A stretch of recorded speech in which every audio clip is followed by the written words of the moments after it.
चौथे अध्याय का 36वां श्लोक है, 36। तो बोल रहे हैं, यदि तू अन्य सब पापियों से भी अधिक पाप करने वाला है, तो भी तू ज्ञान रूप नौका द्वारा निस्संदेह संपूर्ण पाप समुद्र से भली भांति तर जाएगा। आओ मेरी नैया में, ले जाऊंगा उस पर। है कल का ये जो क्वेश्चन था, उन्होंने कहा नहीं बना, वो आज इसी श्लोक में आया है। तो बोल रहे हैं ना, यदि तू अन्य सब पापियों से भी अधिक पाप करने वाला है, तो भी तू ज्ञान रूप नौका से निसंदेह संपूर्ण पाप समुद्र से तर जाएगा। पापी से पापी भी पार लगाए जाते। ज्ञान भया तो कर्म ही नाश। जो भी पाप किए हैं संसार में भी, बोल रहे हैं अच्छे बुरे सब कर्म हैं, गलत कर्म चलते हैं। पापी से पापी कितने दयालु हैं, कितने भी कर्म आपने किए, संसार में गलत करते हैं। जो गलत है वो पाप है। तो सबसे बड़ा है कि हम रोज बोलते हैं सबसे बड़ा पाप क्या है, जब आप अपने आप से परे हैं। तो पर संसार के हिसाब से जो हत्या है, मारा है, किसी को दुखी किया है, ये सब बहुत सारे पाप हैं। अब बोलते हैं पापियों को तो भगवान नहीं मिलता है। हम्म? पापी पाप से अपने से परे है तो उसको कैसे भगवान मिलेगा। हमें अपने आप का आना है, ये ज्ञान की स्थिति है। और संसार में यदि गलत मारा पीटा चोरी करी पाप किया है, तो भी इसमें कहते हैं कि भगवान, कहते हैं कि संसार में लोगों को नहीं मिलता है, भगवान नहीं मिलेगा। पर यहाँ पे क्या कह रहे हैं,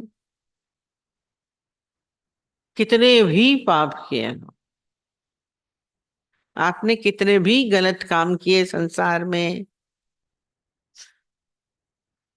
हमें मालूम है, ये अंदर वाला जानता है हम कितने गलत हैं। दुनिया भले आपको, आप ढक्कन लगा दीजिए, दुनिया में भले अच्छे घूम रहे हैं, पर आपको मालूम है मेरे से ये गलत हुआ, मेरे से ये खराब हुआ, तो अंदर वाला आपको कहीं ना कहीं कचोटता है। तो पर यहाँ पे कह रहे हैं वो पार लगते हैं। तो बोले वो फिर पार क्यों नहीं लगते हैं।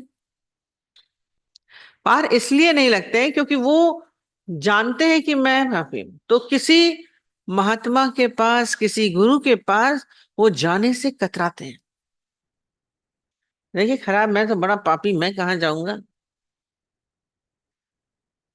पर यदि वो आ जाए तो निसंदेह वो पार हो जाएंगे। पर वो आते ही नहीं है, मतलब ज्ञान के चौराहे पे पैर ही नहीं रखते हैं।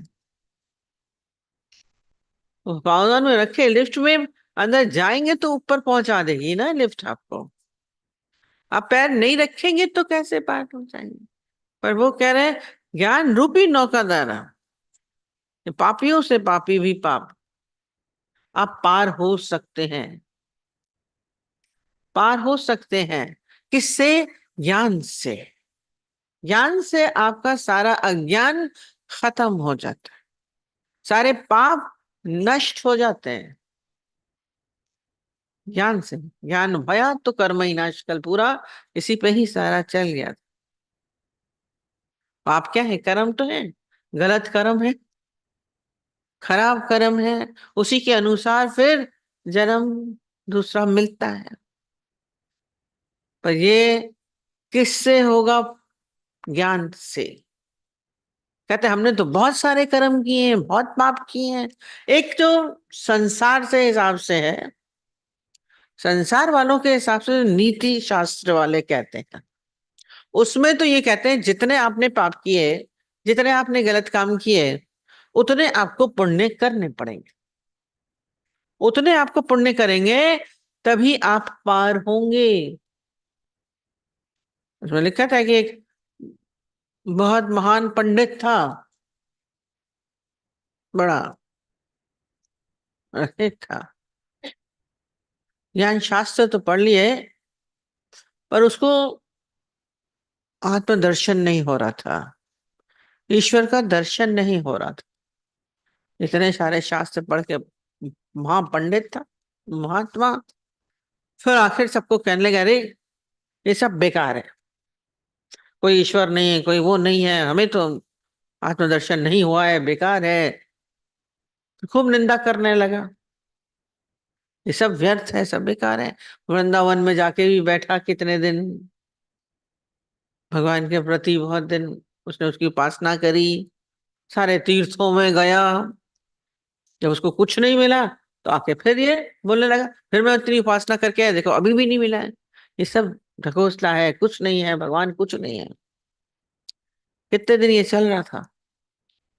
वहीं से एक ज्ञानी गुरु आया, बोला तुम्हें ठीक है, तुम जाओ, काशी में जाओ, वहाँ कोई क्षेत्रपाल है फेमस कहते हैं, उनकी जाके उपासना करो, वो तुम्हें बताएंगे। तो उन्होंने वहां जाके, काशी में गए, वहां पे जाके उनकी उपासना करी। उपासना हुई, काफी दिन के बाद उनकी वो सफल हुई, तो सारे देवता उनके सामने खड़े थे, और पीछे से आवाज आ रही थी। बोला आप लोग सब लोग कौन हैं? बोले हम सब देवतागण हैं, तुम्हारे सामने आए हैं। पीछे से आवाज आई, बोला पर आप कौन हैं? बोले मैं क्षेत्रपाल हूँ, तुम जहाँ यहाँ खड़े हो। बोला आप सामने क्यों नहीं आ रहे? बोले तुम्हारी उपासना का तेज इतना है कि हम सामने नहीं आ पा रहे हैं, सामने नहीं आ पा रहे। बोले इतना तेज है, पर मुझे ईश्वर का दर्शन तो हुआ ही नहीं, ईश्वर का दर्शन तो नहीं हुआ। उन्होंने बोला कि हाँ, जैसे मणि पड़ी हुई है, बहुत चमक रही है, बहुत अच्छी है, और उसके ऊपर यदि एक पर्दा भी है, चाहे दसों पर्दे हो चाहे एक पर्दा हो, जब तक अंतिम पर्दा भी नहीं उठता तब तक मणि का चमक बाहर नहीं आती। तो बोली मुझे क्यों नहीं हो रहा? था उसने पूछा मुझे क्यों नहीं हो रहा? बोला तुमने पिछले जन्म में 100 ब्राह्मणों का वध किया था, 100 ब्राह्मणों का वध, ब्रह्म हत्या मोह होए। कहते इसलिए तुम्हें दर्शन नहीं हो रहे। कहते 100 ब्राह्मण? कहते चिंता मत करो, तुमने बहुत जगह वृंदावन में भी पूरी पूजा करी है, उपासना करी है, तो यहाँ पे भी आए हो, तो तुम्हारे 99 पाप तो नष्ट हो गए। 100 मारे थे तो 99 तो खत्म हो गए, बाकी एक बचा है, वो पूरा नहीं हो रहा है। तो बोला वो कैसे होगा? तो बोला वहां पे एक ब्रह्मज्ञानी गुरु हैं, उनके समक्ष जाओ, तो उनके समक्ष जाओगे तो तुम्हारा ये आवरण हटेगा। तो जब वो गुरु के पास गया, तब उन्होंने ये ज्ञान ब्रह्म ज्ञान दिया। तो वो क्या हुआ, उसको ईश्वर की प्राप्ति हुई। तो ये नीति शास्त्र के है कि हमें जितने पाप किए हैं उतने पुण्य के काम भी करने हैं, उतने पुण्य के काम भी करने पड़ेंगे। पर यहाँ पे क्या बोल रहे हैं, तो ज्ञान रूप नौका द्वारा निस्संदेह, ये ज्ञान की रूपी, ये ब्रह्म ज्ञानी का जो था ना, उनके पास जाना, उनसे सफाई तो होती है।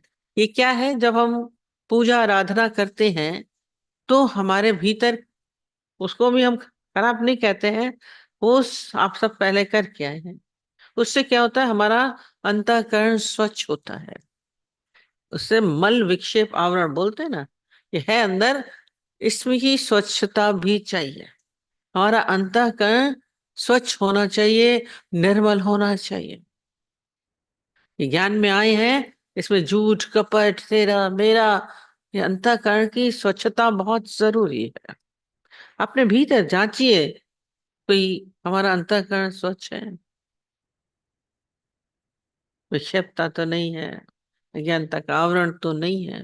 जब ये अंतःकरण स्वच्छ होता है, निर्मल होता है, तभी इसमें विराजते हैं। तभी आप क्या होते हैं? पात्र बनते हैं। उस ब्रह्म ज्ञान के पात्र बनना। जैसे हम बोलते हैं नौकरी लिखा रहता है एलिजिबिलिटी, उसके लिए इतना इतना चाहिए, इतने पास होना चाहिए, ये टेक्निकल नॉलेज होनी चाहिए, जो जो काम होता है। तो ये ज्ञान की भी पात्रता हमारी क्या है? हमारा अंतःकरण स्वच्छ होना चाहिए, पवित्र होना चाहिए, तभी परमात्मा विराजेंगे। फिर चाहे पहले आपने कुछ भी किया हो, उससे कोई फर्क नहीं। ये बोला पापी से पापी भी पार हो जाएंगे, पर स्वच्छ हो जाए। वाल्मीकि डाकू ने कितना वध किया होगा, कितनों को मारा था, डाकू था। पर क्या किया? खाली राम राम जपा। राम राम जपने से क्या हुआ? ऋषि बन गया। क्या हुआ उससे? धीरे जपना तो ये बोला बाहर कैसे है, क्योंकि जब हम ईश्वरीय सिमरन में होते हैं तो हमारा अंतःकरण स्वच्छ होता है, पवित्र होता है। सारा समय देखिए आपका सिमरन क्या चलता है। धन का सिमरन, बाल बच्चों का सिमरन, तेरे मेरे का सिमरन। सिमरन माने आपके भीतर क्या चलता रहता है, आपके विचारों में क्या है। माला जपते ना, उसे सिमरन बोलते हैं। तो वो तो माला जपना है, राम राम जपना। आप जो विचारों में क्या जपता है, आपके मन की माला क्या चलती रहती है? मनवा तो दह दस फिरे, ये तो सिमरन है। आपके भीतर तो संसार का, माया का सिमरन चलता है। ये सिमरन किसका हो? केवल राम का, परमात्मा का। ईश्वरीय चिंतन हो, हमारे भीतर ईश्वरीय चिंतन है, प्रभु चिंतन है। और प्रभु चिंतन ये नहीं कि राम राम जपा उन्होंने बोल रहे हैं, पर भीतर ये सारा समय ये अनुभूति हो कि हु एम आई, मैं कौन। श्वास श्वास सिमरो गोविंद, तो मन अंतर की उतरे चिंता। श्वास श्वास, ये कह रहे हैं ये बहुत मेहनत नहीं, भले कितने भी पाप किए हैं, मेरे से बोल रहे हैं, पर तू ज्ञान रूपी नौका पर निस्संदेह संपूर्ण पाप समुद्र से भली भांति तर जाएगा। ये संसार सागर है कितना बड़ा, भव सागर पार लगाए बोलते हैं। इसमें हम लोग डूबते उतरते रहते हैं सारा समय, विकारों में, बातों में, दुख में, पीड़ा में, सारा समय डूबते उतरते हैं ना। पर इसमें क्या कह रहे हैं? ज्ञान रूपी नौका, यहाँ पे हम बैठे हैं ज्ञान रूपी नौका पे बैठने के लिए। पर बैठना पड़ेगा। किनारे खड़े हैं नौका के तो पार नहीं होंगे। हम नौका को देख तो रहे हैं, बहुत अच्छी है, समुद्र में खड़ी है, पर हम बैठेंगे नहीं तो कैसे है? माने ज्ञान हमारे भीतर बैठ जाए, गुरु के, तो देखिए पार तो होना ही है। पाप की गठरी सर रखिए, सारा समय गठरी सर पे लेके चलते रहते हो, ये उतरनी है। पर ये नहीं सोचे हम तो पापी हैं, गंदे हैं, बंदे हैं, तो हम पार नहीं होंगे। आपके सारे कर्म नाश होते हैं, वो ज्ञान भया तो कर्म ही नाश। ज्ञान यही है ना, ज्ञान रूपी नौका क्या है? कल भी बोला ज्ञान क्या है? जानना कि हु एम आई, मैं कौन। मैं ये शरीर नहीं हूं। पाप किसने किए? शरीर ने किए, मैंने नहीं किए। आप डिनाई कर सकते हैं, ये अपनी सच्चाई है। दादाजी बोलते थे डिनाई कर दो, मैं ये शरीर नहीं, अलग हो जाएंगे।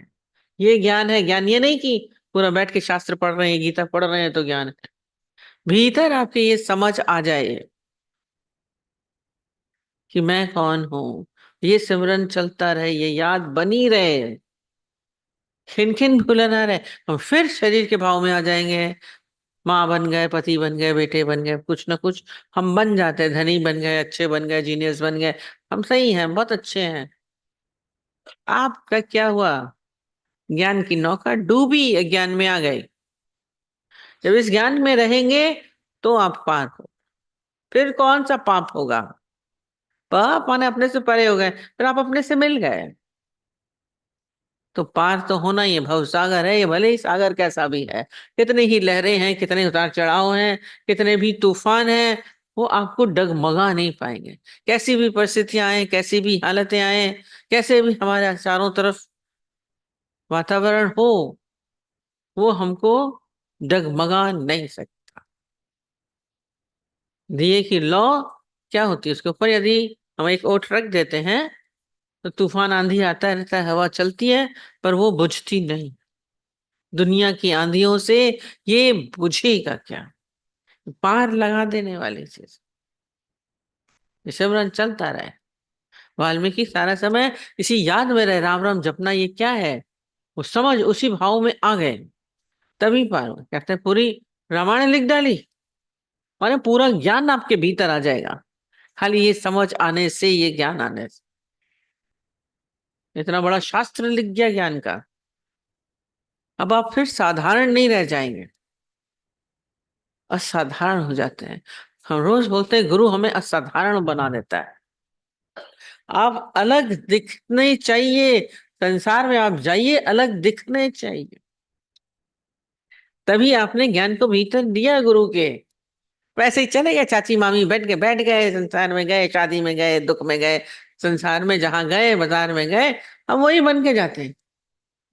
क्यों नहीं? एक अलग अस्तित्व आपका दिखना चाहिए, अलग पर्सनैलिटी दिखनी चाहिए।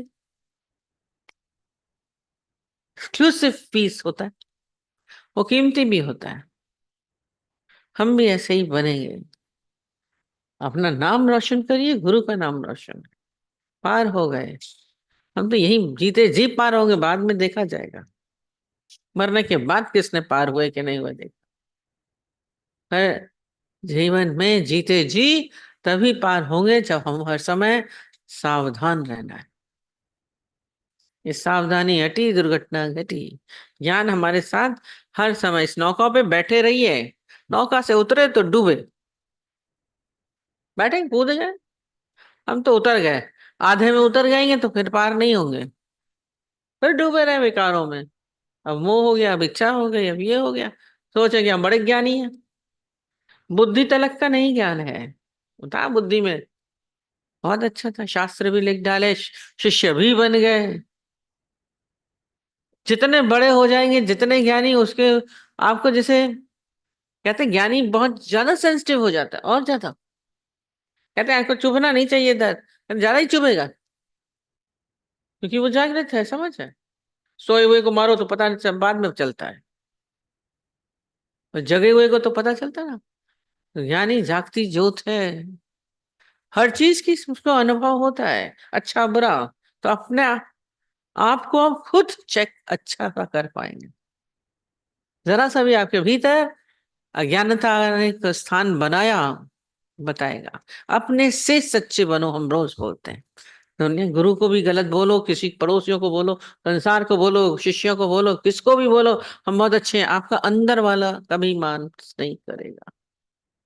ज्ञान आपको क्या कर देता है?